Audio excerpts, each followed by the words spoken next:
Viewers welcome back. Zaid साहब, आपसे एक सवाल हम करना चाहते थे यूएस इलेक्शंस के हवाले से, क्योंकि अभी करंटली यही सबको जो है मीडिया के ऊपर 24 घंटे देखने में आ रहा है। ओबामा फाइनली जो है वो जीत गया है। आप क्या पूरे इलेक्शन कैंपेन में जिस चीज पर उसने बेसिकली फतह हासिल किया वो उसका नारा था कि we'll bring the change. So what do you think, what is this change all about? क्या वो जो सीआईए की पॉलिसीज है उनको इंप्लीमेंट करेगा? Will it all continue like this? देखिए, वो जिस चेंज की बात कर रहा है, उसने सारा इलेक्शन आपने कहा ना चेंज पे जीता है। बिल्कुल। वो चेंज उन ग्रैंड स्ट्रेटेजिक ऑब्जेक्टिव्स पे नहीं है कि जो यूएस फॉरेन पॉलिसी है 21वीं सदी की। वो डिफेंस ऑफ इसराइल पे कॉम्प्रोमाइज करेगा क्या? नहीं। क्या वो इस बात पे कॉम्प्रोमाइज करेगा कि इराक और अफगानिस्तान से फौजें निकाल ली जाएं? कभी भी नहीं। क्या लेकिन इस बात पर तो उसने बात तो ये की थी कि वो इनखला चाहता है फौजों को। आपको हम बताते हैं ना। क्या वो इस बात पर कॉम्प्रोमाइज करेगा कि चाइना को सर्कल ना किया जाए, रशिया को सर्कल ना किया जाए? क्या वो इस बात पर कॉम्प्रोमाइज करेगा कि मुसलमान दुनिया में तेल और एनर्जी के जखायर पर कब्जा ना किया जाए? वो इन पे कॉम्प्रोमाइज नहीं करेगा। उसका चेंज ये है कि इराक पर फोकस कम करके अफगानिस्तान पर फोकस ज्यादा किया जाए। उसका चेंज ये है कि फोर्सेस को रीडिप्लॉय किया जाए। उसका फोकस ये है कि फोर्स रीपोजिशनिंग की जाए थोड़ी सी अपने उन ग्रैंड स्ट्रेटेजिक ऑब्जेक्टिव्स को अचीव करने के लिए। चेंज के लफ्ज से धोखा ना खाइएगा, वो चेंज नहीं है, वो टैक्टिकल एडजस्टमेंट्स हैं खाली। ग्रैंड स्ट्रेटेजिक एडजस्टमेंट लेवल अपनी जगह पे रहेंगे। और जहां तक पाकिस्तान का ताल्लुक है, जैसे हमने अर्ज किया ना कि पाकिस्तान ही डिबेट थी इनकी, पाकिस्तान ही पर इसने वोट जीते हैं। इसने ज्यादा बड़ी गारंटीज दी हैं इसराइलियों को कि पाकिस्तान का मैं बेड़ा गर्क करूंगा आने के बाद, नाउजुबिल्लाह। इंशाल्लाह कर नहीं सकेगा, लेकिन इसने ऑलरेडी स्टेटमेंट्स दे दी हैं। अब हम बताते हैं आपको कि करने क्या जा रहा है। और बदनसीबी की बात यह है, दुख की बात यह है कि यही स्टेटमेंट्स ओबामा के देने से पहले हमारे मुल्क के सदर साहब ये बयान दे चुके थे कि इंडिया पाकिस्तान के लिए कोई थ्रेट नहीं है, पाकिस्तान को असल खतरा मिलिटेंट से है, टेररिस्ट से साथ है। और एग्जैक्टली यही स्टेटमेंट ओबामा ने दिया है कि पाकिस्तान और इंडिया का मसला कश्मीर पे रिजॉल्व होना चाहिए और पाकिस्तान आर्मी को फोकस करना चाहिए सिर्फ मिलिटेंट से लड़ने के लिए।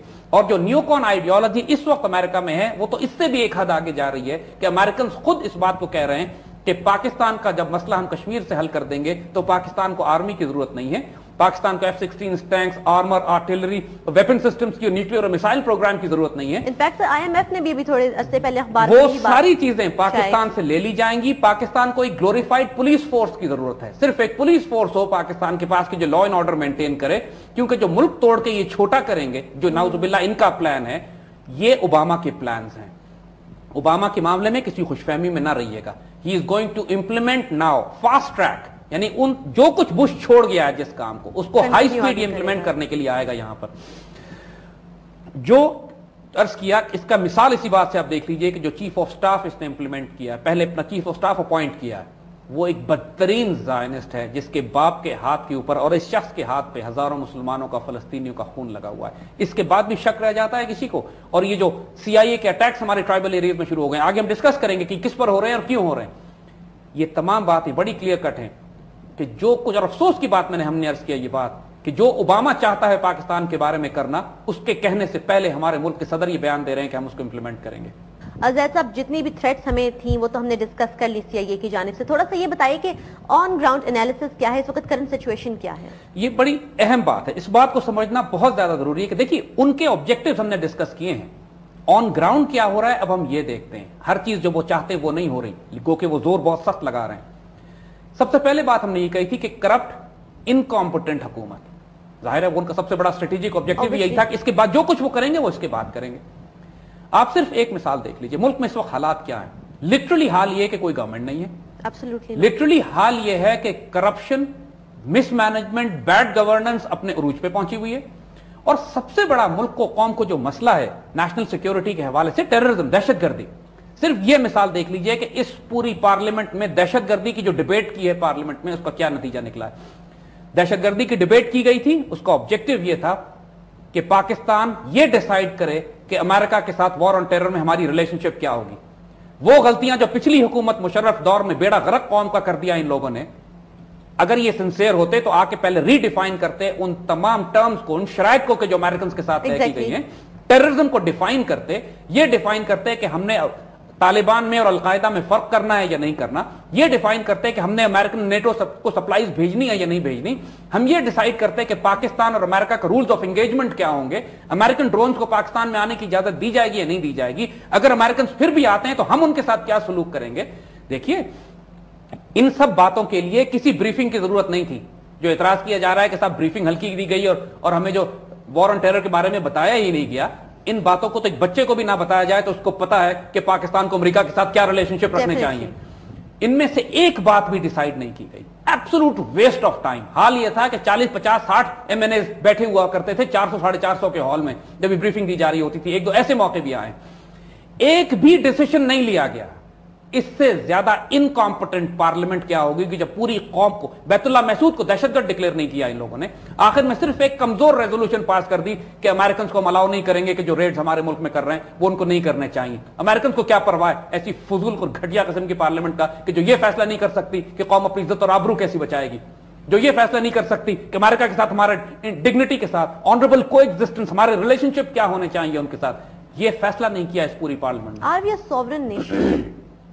With this government جو بہیو جس طریقے سے کر رہے ہیں یہ obviously we are not sovereign. ہمارے فیصلے اسلام آباد میں نہیں ہو رہے ہیں.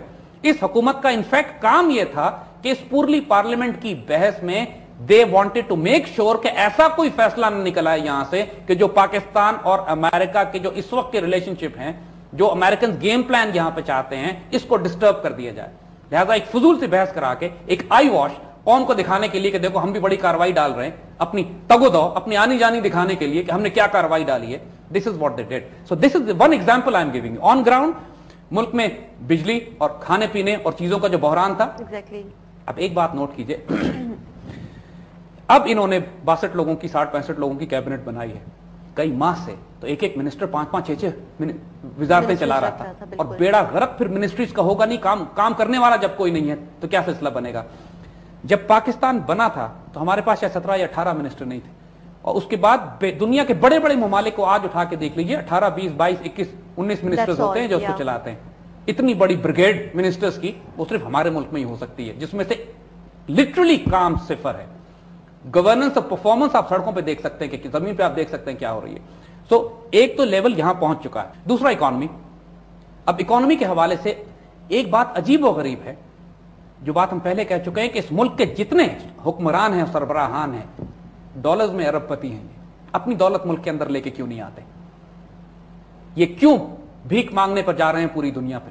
اور حال یہ ہے کہ جو ہمارے دوست ممالک ہیں چین سعودی عربیہ, وہ تک ان کو قرض دینے پہ تیار نہیں ہے, کیونکہ ان کو پتا ہے کہ یہ اتنے چور ہیں کہ کھا جائیں گے. اور باقی دنیا کے جتنے بینکس ہیں ان کو آئی ایم ایف نے منع کر دیا ہے کہ ان کو قرضہ نہیں دینا, کیونکہ مجبور کر رہے ہیں, کارنر کر رہے ہیں پوری پاکستانی قوم کو کہ ہم کو آئی ایم ایف کے شرائط پہ قرضہ قبول کر لیا جائے. اور نوٹ نہیں کرتے ہم اس بات کو کہ قوم میں ایک پینک کریٹ کیا ہے انہوں نے شروع میں, بجلی چلی گئی, کھانا چلا گیا, ایک کرائسس ہو گیا, لیکن یہ بات جو یہ کیلکولیٹ نہیں کر سکے کہ وہ چیز ان کے ہاتھ سے باہر نکلنے لگی تھی, آؤٹ آف کنٹرول ہو گیا تھا. لوگ سڑکوں پہ نکل آئے تھے, حکومت کے خلاف ہونے لگے تھے. اس وقت انہوں نے پریشر ریلیز کر دیا تھوڑا سا کہ نہیں یار یہ آؤٹ آف کنٹرول ہو رہی ہے بات. اب آپ دیکھیں ملک میں بجلی نہیں جا رہی ہے, تو بجلی کوئی زمین سے کھود کے تو نہیں ایجاد کر رہے ہیں, جنریشن کیپیسٹی ہے ان کے پاس, جنریٹ کر سکتے ہیں اس بات کو, فنڈز بھی ریلیز ہو گئے, سارا معاملہ بھی طے کر لیا گیا. اور یہ میں آپ کو کلیئر کٹ بتا دوں کہ جو اکنامک فگرز یہ دے رہے ہیں آپ کو, جو یہ باتیں بتا رہے ہیں کہ ہم بغیر آئی ایم ایف گزارا نہیں کر سکتے, جھوٹ بول رہے ہیں. 1000 طریقے ہیں اس ملک میں فنڈز اور ریونیو ریسورس جنریٹ کرنے کے, جو اس وقت نہیں ہے کہ ہم اس پروگرام میں بتائیں بیٹھ کے. لیکن بڑے بڑے پاکستانی محبت کرنے والے, پیار کرنے والے یہاں موجود ہیں کہ جو اس 4-5 ارب ڈالر کی یہ بات کر رہے ہیں. کون سا بڑا اماؤنٹ ہے یہ؟ اپنی رقم ہی اگر یہ پاکستان میں لے آئیں تو پاکستان کو کسی سے قرض نہ لینا پڑے. ڈیفینیٹلی سر, امید تو اسی کی ہے, لیکن اب دیکھیں کہ کیا ہوتا ہے. ویورز, زید صاحب کے ساتھ ہم اپنی ڈسکشن کنٹینیو رکھیں گے. فی الحال ایک چھوٹی سی بریک کا وقت ہوا چاہتا ہے. سی یو رائٹ آفٹر بریک.